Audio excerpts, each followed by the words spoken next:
నమస్కారం. లైవ్ షోకి స్వాగతం. ఇక ఈరోజు అతిథులు శ్రీ దారా గోపి గారు, సీనియర్ పాత్రికేయులు, టైమ్స్ ఆఫ్ ఇండియా మాజీ అసిస్టెంట్ ఎడిటర్, శ్రీ మల్లాది విష్ణు గారు, వైఎస్ఆర్ కాంగ్రెస్ పార్టీ సీనియర్ నేత, శాసనసభ మాజీ సభ్యులు, ప్రణాళిక అభివృద్ధి సంఘం మాజీ ఉపాధ్యక్షులు.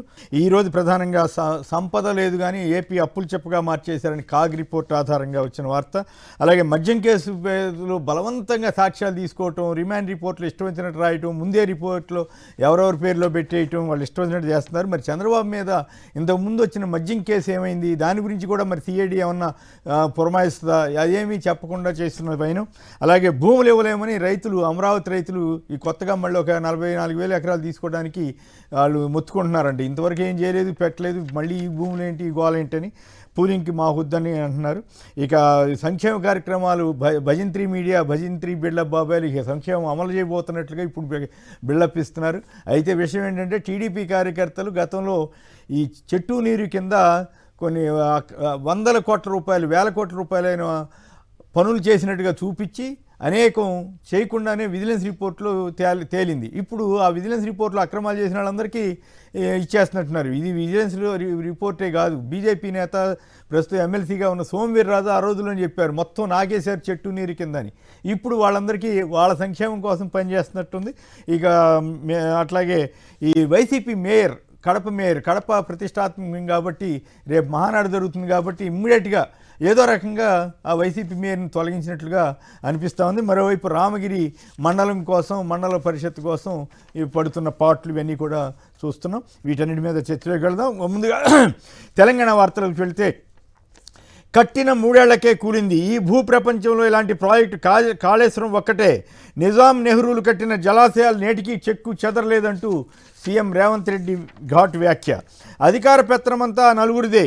ప్రభుత్వంలో 4 సీనియర్ ఐఏఎస్లు ఇష్టారాజ్యం. తెలంగాణ అధికారులకు ఎప్పట్లాగే అవమానాలు, అప్రధాన్య శాఖలంటూ కాంగ్రెస్ పార్టీకి సంబంధించిన ప్రముఖుడు వివేక్ గారి పత్రికలో ఇది మరి ఏంటో కాంగ్రెస్కే ఇబ్బంది కలిగించేలాగా ఈ స్టోరీ ఇచ్చారు. ప్రొఫెషనల్గా ఇచ్చుంటే మంచిదే, రాజకీయంగా ఇస్తేనే ఆలోచించుకోవాలి. రైట్. రిమాండ్ నివేదిక సాక్షిగా బాబు బేతాళ కుట్రే. బాలాజీ గోవిందప్పతో బలవంతంగా సంతకాలు చేయించిన సిట్. 3వ పార్టీ మొబైల్ ఫోన్లు, ల్యాప్టాప్లు అక్రమంగా జప్తు. అవాస్తవాలు, అభూత కల్పనలతో రిమాండ్ నివేదిక. దోపిడీయే సిద్ధాంతం, దుష్ప్రచారం రాద్ధాంతం. ఇది చంద్రబాబు మద్యం వ్యవహారం అంటూ కథనాన్ని ఇచ్చారు. మద్యం మరి అప్పుడు చంద్రబాబు మీద పెట్టిన కేసు ఏమైందని కూడా అడిగారు. మద్య విధానంతో మాకు సంబంధమే లేదు. ధనుంజయ రెడ్డి, కృష్ణమోహన్ రెడ్డిల స్పష్టీకరణ. వాళ్ళు స్వచ్ఛందంగా సిట్ దగ్గరికి వెళ్ళారు.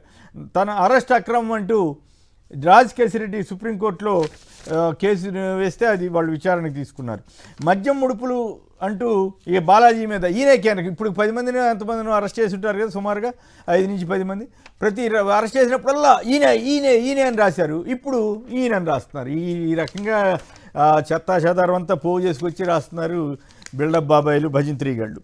ఎదురొస్తే ఎవరిని వదలం.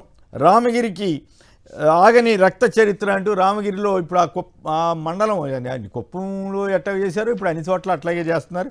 తాజాగా ఆవిడెవరో జకియా అన్న ఆవిడని కూడా ఆశ్చర్యంగా ఈసారి బీజేపీలో చేర్చుకున్నారు. మరి సుజనా చౌదరి గారి నియోజకవర్గానికి సంబంధించిన వ్యక్తి ఏమో, దాని మీద కూడా మనం విష్ణు గారిని అడుగుదాం. మిగులు టీచర్ల దిగులు. గాల్లో 6,420 మంది ఉపాధ్యాయుల భవితవ్యం అంటూ సంచలనమైనటువంటి వార్త ఇది. ఈ ట్రాన్స్ఫర్స్, విభజన ఇవన్నీ సర్దుబాటు అంటే పెట్టారు. మరి 16,000 టీచర్ పోస్టులు తీసుకుంటా ఉంటున్నారు. మరి వాళ్ళని ఏం చేస్తారో. మిగులు టీచర్లు అంటూ బదిలీ కూడా ఇవన్నీ కూడా ఏం జరుగుతాయో తెలియదు. అప్పే ఏమీ లేదు, రాబడి లేదు, ఉన్న సంపద కూడా ఆవిరి. చంద్రబాబు ఏడాది పాలనలో తిరోగమనంలో రాష్ట్రం అంటూ కేంద్రం నుంచి సుమారు 14,000 కోట్లు తగ్గింది. జగన్ గారి టైంలో వచ్చిన దానికన్నా కూడా. అలాగే 5,000 కోట్లు సుమారుగా ఈ రాష్ట్ర ప్రభుత్వ ఆదాయం తగ్గిందన్న వార్త కాగాధారంగా రాసినట్టున్నారు.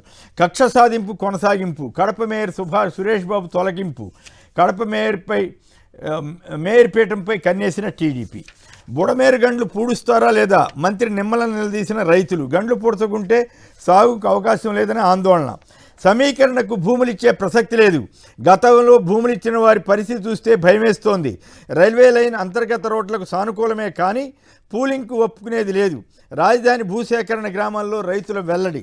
అయితే దీని మీద బిల్డప్ బాబాయ్లు ఏం రాస్తారు, అమరావతి నిర్మించి భరోసా కల్పించండి, భూములు ఇవ్వడానికి మాకు నమ్మకం ఏర్పడుతుంది. అంటే కండిషన్ పెట్టినట్టే కదా, దాన్ని జాగ్రత్తగా చాలా తెలివితేటలుగా రాస్తున్నారన్నమాట. ఈ హ్యాపీనెస్ట్ నిన్న మొన్న చూసాం కదా, ఈనాళ్ళు 600 కోట్లు ఎన్ఆర్ఐలే కట్టుకుంటున్నారు, వాళ్ళకేమి గవర్నమెంట్కి పైసా లేదన్నారు కదా.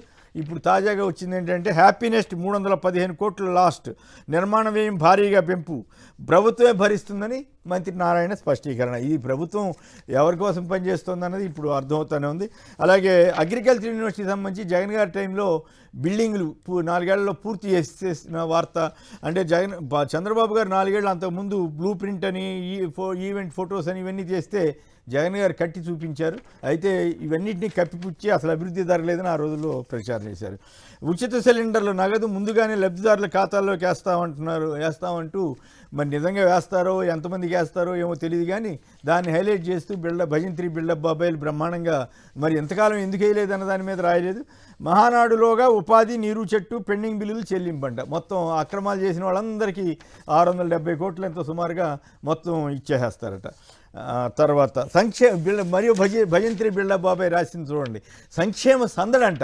ఏడాది పాటు అసలు ఏమి పైసా ఒక పెన్షన్ తప్ప ఏమి ఇవ్వకపోగా సంక్షేమ సందడి, క్యాలెండర్లు విడుదల. అబ్బబ్బబ్బా, తెలుగుదేశం బ్యాలెట్ బ్యూరోలో చర్చ అంట అయిపోతుందంట.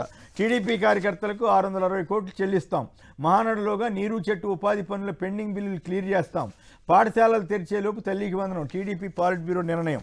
మరి ఏడాదంతా ఎగ్గొట్టిన సంగతి మరి అప్పుడు ఎట్లా ఇస్తారో తెలియదు. కానీ ఇక ఈ బాలాజీ అన్నయ్య అరెస్ట్ మీద ఇక అరాచకంగా ఈనాడు, ఆంధ్రజ్యోతి రాసినాయి. ఈ మాజీ మంత్రి పెద్దిరెడ్డి మీద కేసు పెట్టేస్తున్నారంట, ఆయన కుటుంబ సభ్యుల మీద కూడా పెడతారంట. ఇక ఈ రకంగా రెడ్ బుక్ పాలన మాత్రం విజయవంతంగా చేస్తున్నారు.